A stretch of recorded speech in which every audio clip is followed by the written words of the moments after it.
বিলাসীপাৰাত কংগ্ৰেছৰ নিৰ্বাচনী সভা যাতায়াতৰ সমস্যাৰ সমাধানৰ প্ৰতিশ্ৰুতি সৰহাটিপটা গাঁও পঞ্চায়তৰ কাজাইকাটা তৃতীয় খণ্ডত অনুষ্ঠিত এখন আঞ্চলিক পঞ্চায়তৰ সদস্য ছফিউৰ ৰহমানৰ নিৰ্বাচনী সভাত ব্যাপক জনসমাগম পৰিলক্ষিত হয়। সভাত বিশেষ অতিথি হিচাপে উপস্থিত থাকে কংগ্ৰেছৰ ৮ নম্বৰ নাৰালগা টিলাপাৰা জিলা পৰিষদৰ প্ৰাৰ্থী আশাদ আলী। গাঁওখনত গাঁওবাসীয়ে দুই প্ৰাৰ্থীৰ ওচৰত যাতায়াতৰ সমস্যাক কেন্দ্ৰ কৰি প্ৰধান দাবী উত্থাপন কৰে। স্থানীয় ৰাইজে কৈছে, দীৰ্ঘদিন ধৰি আমিবোৰে যাতায়াতৰ ক্ষেত্ৰত অসহনীয় সমস্যাৰ সন্মুখীন হৈ আছো।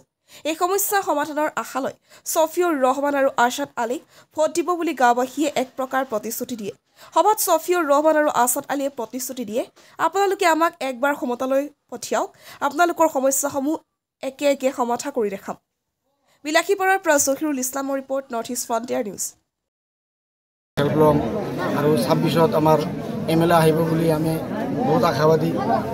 তেতিয়া আমি MLA জিকাম আৰু তেখেতৰ পৰা হেল্প লৈ পেলাই আমি যিমানখিনি সমস্যা আছে, খালি অকল কাজিকাটা পাৰ্টীৰ সমস্যা নহয়, আমাৰ গোটেই অসমৰ সমস্যা, লগতে আমাৰ হাতীপটা যিবোৰ বেছিকৈ সমস্যা আছে।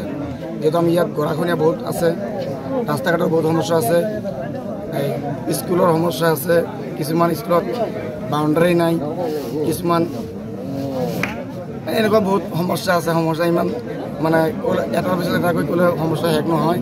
ডাঙৰৰ লগত কেতিয়াও সৰু তুলনা কৰিলে ডাঙৰ সমান আমি যাব নোৱাৰিম।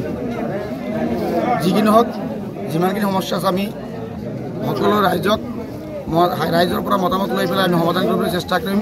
ধন্যবাদ। দলে তোমাক নিদিয়ে তেতিয়াহ'লে তুমি ইয়াৰ পৰা মেম্বাৰ খেলিব লাগিব, এনেকুৱা উৎসাহ মোক আগৰ পৰাই দি আহিছিল। আৰু এতিয়া টিকেট পোৱাৰ পিছত আমি ৰাইজৰ পূৰ্ণ উৎসাহ পাই আহিছোঁ। আৰু অনাগত দিনত আমি তেখেতৰ এই উৎসাহৰ যিটো মানে ঋণটো আমি যাতে পৰিশোধ কৰিব পাৰোঁ, তাৰ কাৰণে আমি যথেষ্ট চেষ্টা কৰিম।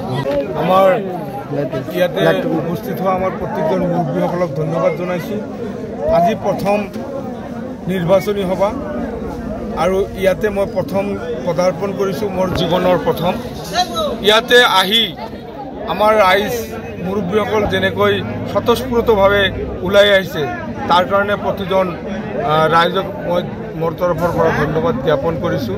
আৰু এয়া প্ৰমাণ, অহা দিনত যে আমি আমাৰ প্ৰতিনিধিসকল যে বিজয়ী হ'ব, তাৰ আগজাননী আজিয়ে পাই গ'ল।